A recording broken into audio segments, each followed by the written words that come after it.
This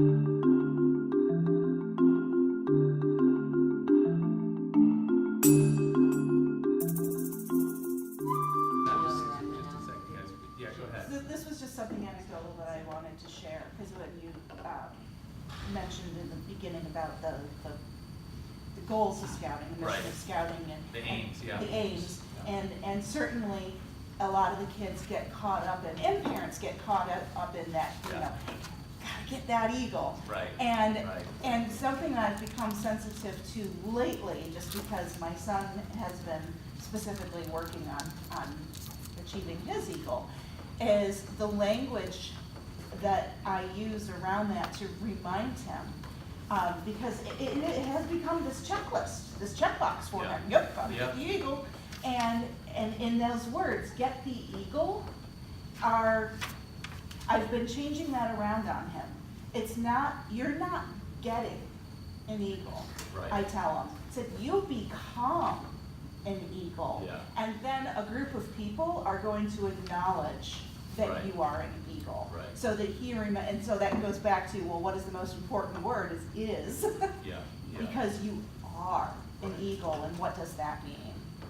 And you know, the thing is just because you're an Eagle Scout, that doesn't mean you're a person of good character. Exactly. You know, and I think because the path to Eagle includes that. It's not just the project. But you see, the real goal is the behind-the-scenes goal.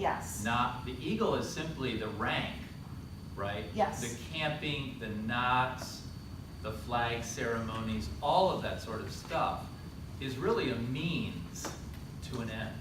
It's a means to putting kids in contexts, particularly contexts that involve conflict, right?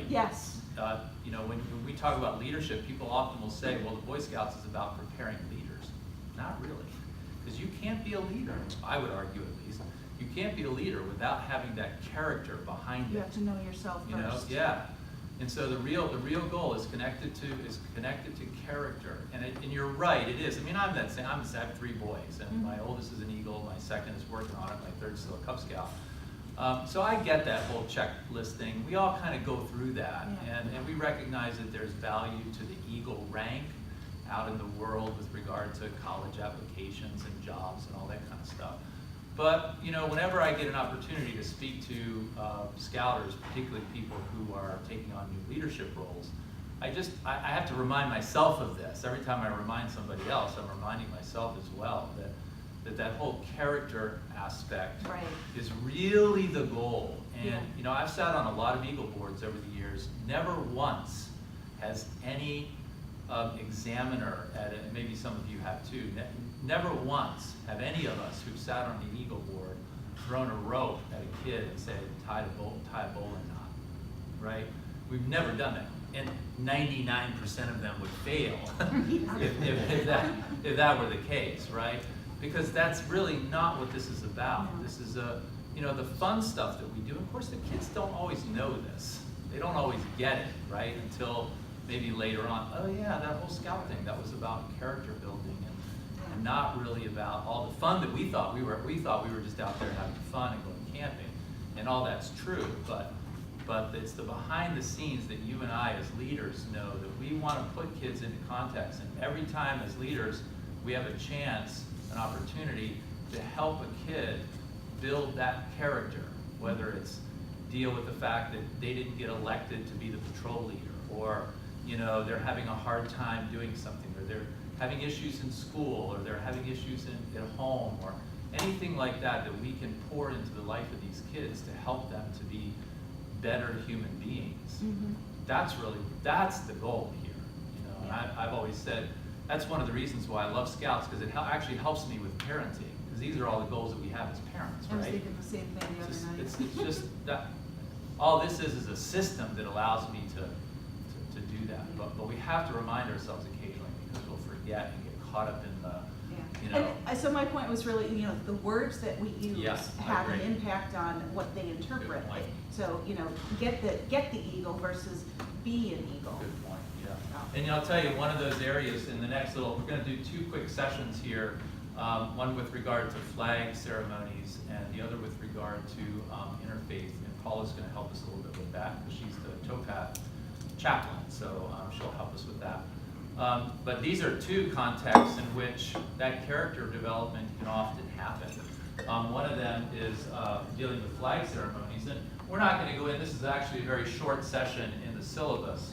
But basically the idea that you want to try to instill in the minds and in the practice of your scouts are a couple of these things. You know, how to raise and lower the flag, things that you and I typically do on a fairly regular basis when it comes to scouting events.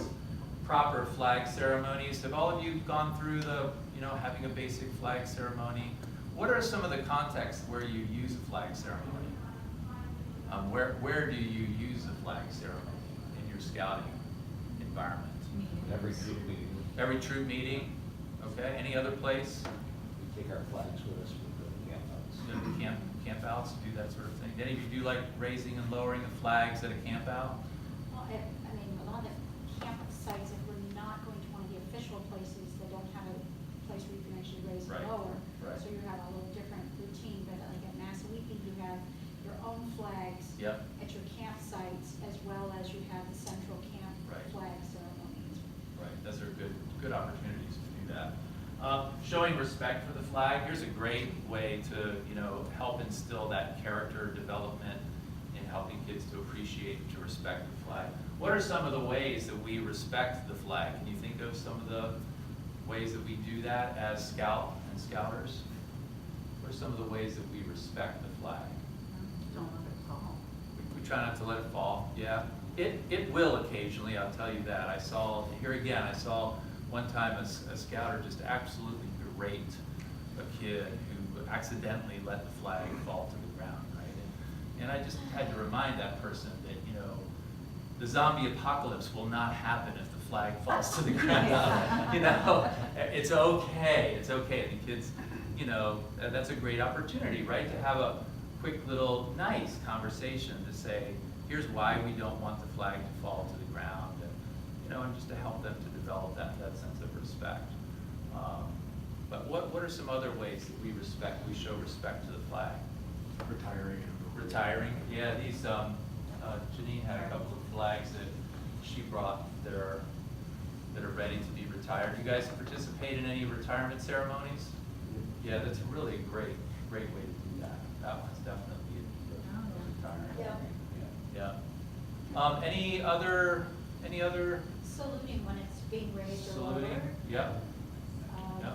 And carrying it carefully, depending on, you have certain formations, and you have people helping.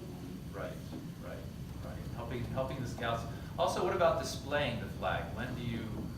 What's the proper etiquette for, and I mean, I'm not a military person, and so sometimes you'll see, military folks. They'll start twitching. They get very twitchy if the flag is done incorrectly. And those are the ones that you need to sort of remind them that, again, we're not actually training Navy. We are civilians. We're not training Navy cadets here, so everybody take a deep breath, right? But there are ways, for instance, the flag is set up, Mhm. the old guy that with your hand over your heart, and then Yep. you're displaying it vertically, with the stars and the bars. Mhm. Right. And I always get confused, like which side of the room does it go on? If you're, as you guys correct me if I'm wrong, but as you're facing it, it always goes on the left, Correct. right? Unless Right at the speakers- speaker. Right at the Right speaker. at the speaker. If it's on Yeah. a platform, but if it's not on a platform, then it's the right, yeah. Right. We were. Some of you went to CTC a couple of weeks ago. Our scouts were like walking the flags down. So we have a troop flag, we have an American flag, and we were trying to decide. Okay, as you're marching down toward the flag field, which side does the American flag go on? Right? I wasn't entirely See, sure this is why you should myself. just simply have 3 flags, because then you put the American Yeah. flag in the middle, and you don't have to figure That's it out. right. Yeah, but those kinds of things, and those of us that are civilians, we wrestle with, how's everybody else lined up? And there are variations to some of Yeah, those things. yeah. There are sometimes a couple of different acceptable ways to do Yeah. various things. Right. So sometimes the people who are very rigid have learned one way is the only way. Yeah. And if you talk to people like Peg Cohen, who could tell you all of the details back and forth, because that's one of her specialties, is flag etiquette. Right. She can say, well, that's the most common way, but this is also an acceptable way, and she Right. can go through. Like you mentioned, like if it's on a platform, the rules change slightly. Then if it's center right here in front. Right. So there's some differences that are out there. But remember, that's one of the aims of scouting is citizenship, and of course the flag is a big part of that, so. What I'm curious to find out, if I may ask from other leaders, is, in today's climate of the whole football thing and Right. kneeling. Cheerleaders, I just saw the cheerleaders. Yes. Oh, really? There's a cheerleader in the Yeah. news, yeah. Has that made its way with the youth into Scouts at all, that anybody's I've not seen it encountered? yet. I haven't seen Okay. that. And You mean has- somebody like protesting the? Yeah, I haven't seen it. Not during troop meetings. okay. And I think partly the atmosphere is somewhat different, because, in a troop meeting, we're not having a public statement of stuff. Whereas in a huge game with millions of people watching on television, you've got public statements that are being made. This is a Right. much more private thing, because it's within our small group. Yeah. And I think it's less likely to see it, but it might come up. Right. And that would be, you'll have to have, if you don't already have an opinion on that behavior, you'll get to have that wrestling. Yeah, and those are great opportunities, again, for that sort of character development. It's Mhm. sort of the time when you want to have a discussion about that and how you would handle that. I don't frankly know how I would handle it. Well, I think I know how I would handle it, but Well, and, I've never had, I'll tell you this, you get the same sort of thing in schools, and I do know of students, you'll hear students that will say so-and-so in their classroom decided, not to say the Pledge of Allegiance, and things like that, we live in an environment where those kinds of things, you have to be prepared to have those kinds of Yeah. discussions. And they're complicated discussions, by the way, it's not They just a are. discussion where you says, don't kneel, you gotta actually address the realities of some of those things. I know it came up with my daughter at NYLT. They had a boy who was from, he's Indian but lives in China. So either way, non-US citizen, that was at Cutler for NYLT. And so, although he doesn't say the Pledge of Allegiance to the American flag, he still stood. And so we had that, Respectfully. yes, Sure. yeah, so we had that conversation, One of the issues on respect that I bump into a lot, because people don't have full information, is the issue of hats. yes. So the basic rule within Scouts is that if your hat is a uniform hat, you can be wearing that when you're doing pledge and things. Particularly if you're outdoors, it's fully acceptable. Indoors, if it's a uniform-based hat, or a BSA hat, you can continue to wear it. You can also choose to remove it if the custom is to remove it. So it depends. However, there are some people whose religious beliefs require covering of the head. And sometimes those are not any specific type of, thing. So for me, any covering I wear on my head counts, so my hat is on. And every once in a while I have somebody say, take your hat off. And I'm like, so occasionally I've just stepped out of a room because I didn't feel like having that discussion at the time. I wanted to be respectful. I stepped out of the room so that I wasn't in the room where that was happening, and we didn't have to have that conversation. So it bumps into the next session a little bit, but it ties directly in with, issues of the flag. Right. It's complicated. Well, we thought the Scout Shop graciously let us have a couple brand new flags here. And one of the activities that the IOLS syllabus suggests is that you have your attendees just practice once or twice, folding a flag. So we will, and this is going to be recorded, by the way, so for the world to see, it will probably be YouTube, so that would be awesome for you guys to try that. But what we'd like you to do is just stand up a little bit here and maybe find a group of 3 or 4 people. And we've only got 2 flags, so just practice folding it. And then when you're finished, you can hand it off to another group. And First, I guess we're on the. We're on the hot seat. So come in here.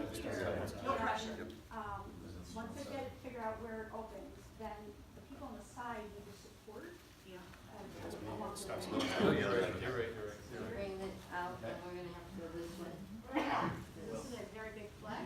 This is a huge flag. That's a very lovely display flag. Yeah, and I guess my first question is. You're gonna need to actually get to a wider or a more open area. Yeah, as there's you're what, folding. there's what I was saying. There's what I was trying to say.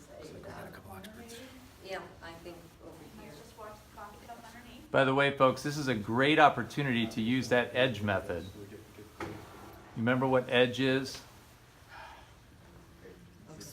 Explain, demonstrate, guide, and enable. Yep. What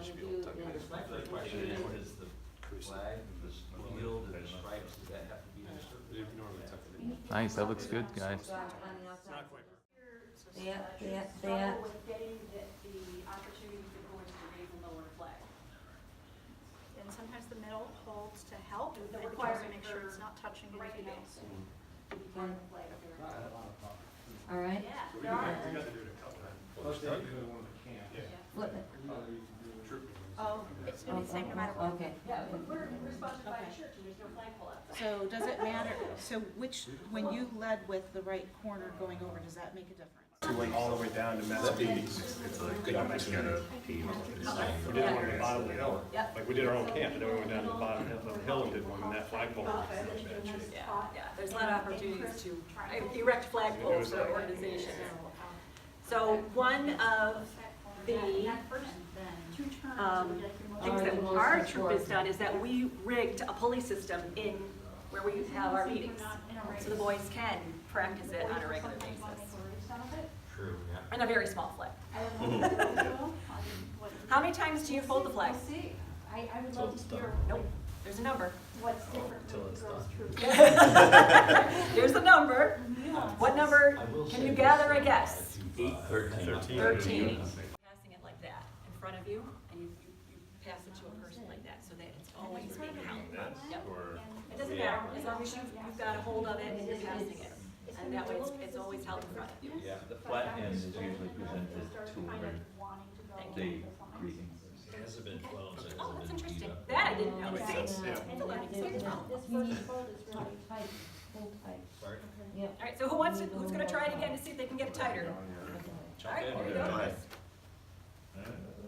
get in there. We need a holder too. Good.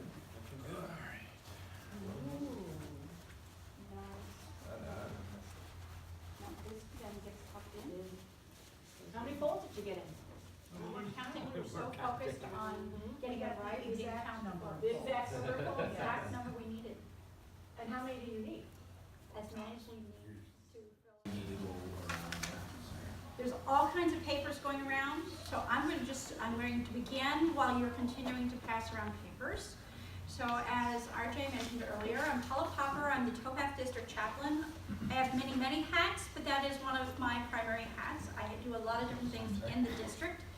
One of the things I regularly talk to and consult on are issues of interfaith relationships and how to manage those within units. Many of us, whether we realize it or not, have multiple faiths, or at least multiple denominations within the same unit. Very few of us are in units where everybody is belonging to the same faith and denomination group. Therefore, you're going to have differences in practice almost every time between the people who are there. Scouting believes very firmly that belief in some sort of higher power, the terminology used in scouting material is God. Knowing the wide range of faiths represented, I choose to use something more like higher power, unifying force, that kind of thing, because there's so many different names for the divinity that I would rather use something way more generic, so I'm much more inclusive. And that's actually one of the most important things about interfaith work, is choosing words carefully. As was mentioned earlier, choosing our words carefully conveys a lot about how we value certain things. So becoming an Eagle Scout, using that term rather than earning or getting Eagle Scout. Each of those have different meanings in terms of that. What words you use to refer to God, or what words you use to refer to places of worship, can convey a lot about where your own bias and knowledge level is, and can feel exclusive to people who maybe worship differently. So one of the people who've heard me offer public prayer, I almost always start with something like, Creator of us all, thank you for bringing us here together today, something along those lines, because most of the faiths that are represented in this area believe in an ultimate creator. There are a few who have some variants, but they will accept the concept of creator and they don't get offended by it. Because I've specifically checked with some of them. So it's important within scouting that we recognize as part of character development and part of the whole aims and the mission of choosing ethics and being able to live our ethics. For most of us, this also is driven out of our religious beliefs, whatever they are. And for me, I often say my belief in terms of how my faith is what drives the rest of my inclusion, the rest of my values, the rest. So if I have lost my way, if I retreat back to what is my faith, it reminds me of my way and I can get back on the path. And that is true for many of us. We're not here to teach people how to worship God. We're not here to espouse or convert anybody to our particular set of beliefs. One of the things that Baden-Powell very specifically said is that all the faith paths were fine. The Scouts' job was to continue to grow in that faith, and the Scout leader's job is to enable and encourage that growth, not to direct it. So that is something that's very important when dealing with interfaith faith. Now there's a ton of material that just gets sent out, and I have taken time at various points in time in some of my long workshops where we take apart this stuff and say, what works, does it, what doesn't work? And one of the things that works sometimes is to remember whether you're working in a non-denominational setting, which means usually everybody is Protestant of some flavor, but various denominations, so they might have differences in some of the word choices and differences in practice. If you're ecumenical, it often refers to the Protestants, the Orthodox, and the Catholic, but all Christian, just different branches of Christianity altogether. Interfaith is where I live very much, is an area where you're talking about Christians, regardless of denomination or flavor, and you're talking about Jews, you're talking about Muslims, you're talking about Hindus, and you're talking about Buddhists. Those are the main groups, and Latter-day Saints. Those are the main groups we get in this area. Outside, every one of these groups has days of the week that they have certain things going on and certain times of the year. So it's helpful to get a hold of one of those calendars that has, here's all the holidays. Pittsford Central School District actually provides it as part of their calendar that goes out for the school district. Others, but they're readily available online. What are the holidays this month? What are the holidays? All religious holidays. And you'll get a lot of others. We have Baha'i, we have Jains in this area. We have a lot of others, but they're very small groups and not highly represented within Scouting. Scouting in this area, you've got your different Protestant denominations. You have your Catholics, you have your Hindus, you have your Latter-day Saints, and you have Buddhists. Buddhists are the only ones that are non-theistic, which means they don't believe in a personal type God. They are very much the unifying force of the universe is a much better sense, but they will not get offended if you say creator. They are completely fine with the fact that we all use the term creator. They translate in their heads and they're pretty good with that. The Hindus have a very interesting way of doing it, so we'll leave that for another time. But word choice is important. What I was noticing here on like the Scouts on Service, this very short version, it talks about creator or great spirit. Great spirit is a fabulous translation straight out of the Native American traditions. We do have some of that in this area as well, not as well represented within Scouting. I would love to see a Native American Scout troop at some point. That would be fabulous. One of the things to notice in here is that the song chosen, I get a little tired of that song being chosen because it's so all-encompassing and doesn't reference God directly in any way. So it's really hard to be offended by it. It's a lovely song. I know there's others out there, but it is a lovely one. Using, for any one of the ones that use what is generally called the Bible, sacred text, whatever, the Muslim, Jewish, and Christian faiths, using Psalms, which is referenced in this Interfaith Worship Service Resources sheet. Psalms are a very good way to go, keeping in mind that Lord, and depending on what translation you're using, Lord and God can also sometimes be uncomfortable for certain denominations and for certain people. So feel free to modify the word Lord or God to something like Creator. Holy One is a really good one to use also, and it feels much more comfortable for people who are Christian. You guys put together some really good material here. There's some lovely responsive readings. And I appreciate It's all those. the interweb. Yeah, I mean, it's all out there. There's tons of resources on the internet. What's really nice is this intercultural one, which is several pages back. It's an intercultural responsive reading, and it has readings from a variety of different faith traditions, which is awesome because there are two ways of doing interfaith programs. One is to make all the language fully inclusive, which is challenging. The other is to alternate between different faith representations. So that way, everybody has something that speaks to them, and you are recognizing the sources of many different people's faiths. That's the other way of doing it. Let's see. I know you didn't give me a ton of time here, and I'm taking my 2-hour thing down to 10 minutes, right? We're gonna give you more than 10 minutes. One of the important We're doing things well. We're doing well within the with that. Scout law, we all know the word references there, and I often say the Scout oath starts with the first duty is the duty to God. The Scout law closes with reverence. So we're bookended with God on either end, and all of the other qualities in between, I believe, flow from those bookends. They hold it all together. That's the framework. So this is why I'm a chaplain, because this is how I structure my belief system. So all of these other things, but being friendly and being kind and being loyal, these are also things that are godly.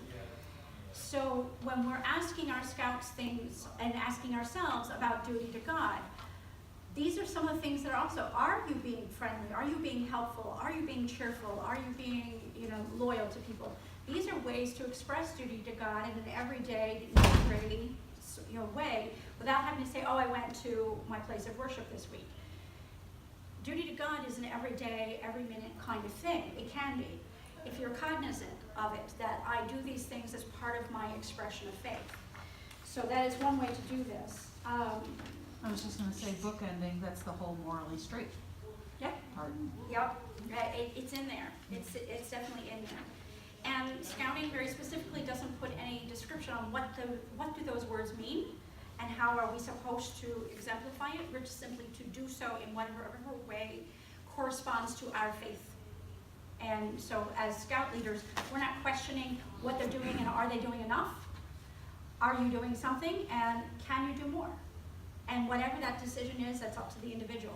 The parents and their faith clergy are the ones who are instructing in the details of their faith. We can answer a question if we know about it, but we want to make sure we respect the parents and the clergy and refer back to that. We can encourage our scouts to earn their religious, I'm going to get this in there, I was going to get my religious emblems in here. We can encourage the scouts to earn their religious emblems in their faith. If they are not affiliated with a faith, there is a non-denominational, what I call generic Protestant emblem that's available. You can see me afterward for details on how that works. But there are options available. Let's see. So, some certain things. I mentioned the wearing of the hat. So if you see scouts who are refusing to take off hats, or not refusing too much, but they don't automatically take off hats, you might question them, is there a reason why you keep your hat on? You don't automatically go knocking hats off of people.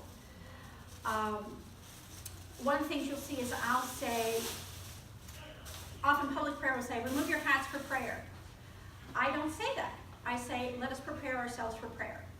The people whose tradition is to take off their hats will take off their hats. You will actually occasionally see somebody put a hat on because their tradition is to cover their head for prayer.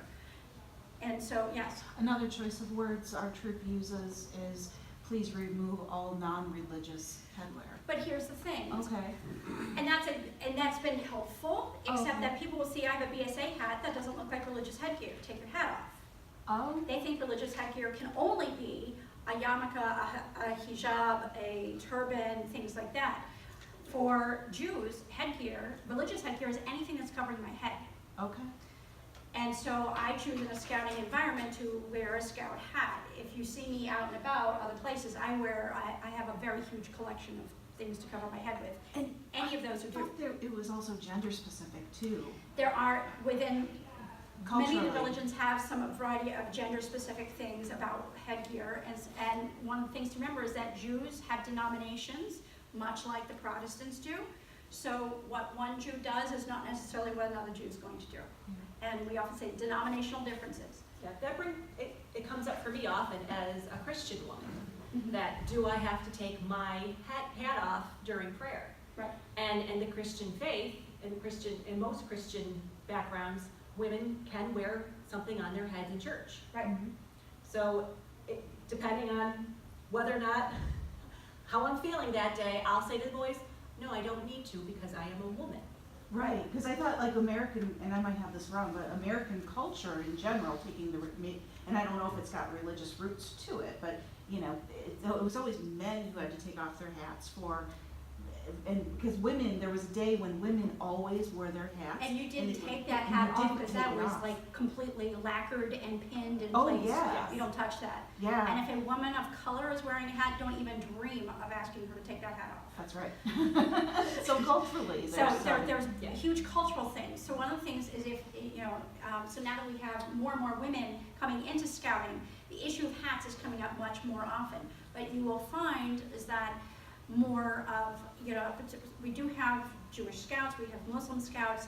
They, you know, if you know that you have a Jewish scout, if you know you have a Muslim scout, talk to them and their parents at the beginning or end of a meeting and say, how comfortable are you with, you know, what are your guidelines for head coverings during things like oaths, which pledges, which is why I don't take it off for a flag. Oaths, pledges, and prayers are your big areas, and any kind of religious study. So during the religious service, that is religious study as far as I'm concerned. It's either religious study or prayer, so my hat is on. So I have a lot of reasons why I'm wearing a hat, and being that I'm a chaplain and can pray at the drop of a hat as well, I wear my hat all the time. So that's one thing. So you also have things like, I'm here, you know, I have certain things I do and do not do on Friday nights and Saturdays. If you are Muslim, that's going to be a Friday thing, things I do and do not do on Fridays. If you are from the Latter-day Saints, that's going to be on Sundays. They have very strict rules about what they can and cannot do on Sundays, including wearing of uniforms. So there are a number of things to be really aware of. If you don't know, ask respectfully, and people are happy usually to share with you what their issues are. There are issues around food for particularly Muslim, and well, even with the Latter-day Saints, they have restrictions on particular beverages. So there are restrictions. So if you, I recommend, and it is not an offensive thing, is to essentially take a religion poll of, you know, within your unit. You can make it formal or informal. Who here belongs to which place of worship? Notice that I often say place of worship. I say faith tradition. I don't say church, and I don't, you know, because I don't go to a church. I go to a, you know, actually it gets even more complicated within Judaism because we've got a lot of words and depending. But I essentially would go to a synagogue. Other people might go to a temple, who might go to a mosque. Those mean different things in different religious groups. So asking place of worship, what's your faith tradition? And that helps you kind of know, what do I need to be aware of food-wise, timing-wise, uniform-wise, hat-wise, and language-wise within my unit? You might have a fairly homogeneous unit, and if so, your life gets a whole lot easier. If you're like some of the ones that I know in Pittsburgh have extremely diverse units, and so they're working for different religions, like very distinctive religions. So that gets very challenging. So these are issues to be thinking about. We gave you a bunch of handouts. There's no way we can go through all of them. One of the handy ones is this planning worksheet. That's especially helpful for your scouts who are working on their communications merit badge. Yep. It's also helpful if you have a chaplain's aid. If you're planning hey, I'm going to do my Scout Sundays coming up. It doesn't have to be on Scout Sunday. It can be any, it can be any day that works for you. I'm always available to help plan those things or work with you on ways to make that really inclusive, or if you want to do something interesting. A handy book that's available in, I'm plugging the Scout Shop again. This is available in the Scout Shop, the Scout is Reverend, and it has sections for a wide range of faiths, interfaith, Jewish, Muslim, Christian. So definitely worth a gander through here. There are a couple I have bookmarked because I use them fairly often, at least as guidelines.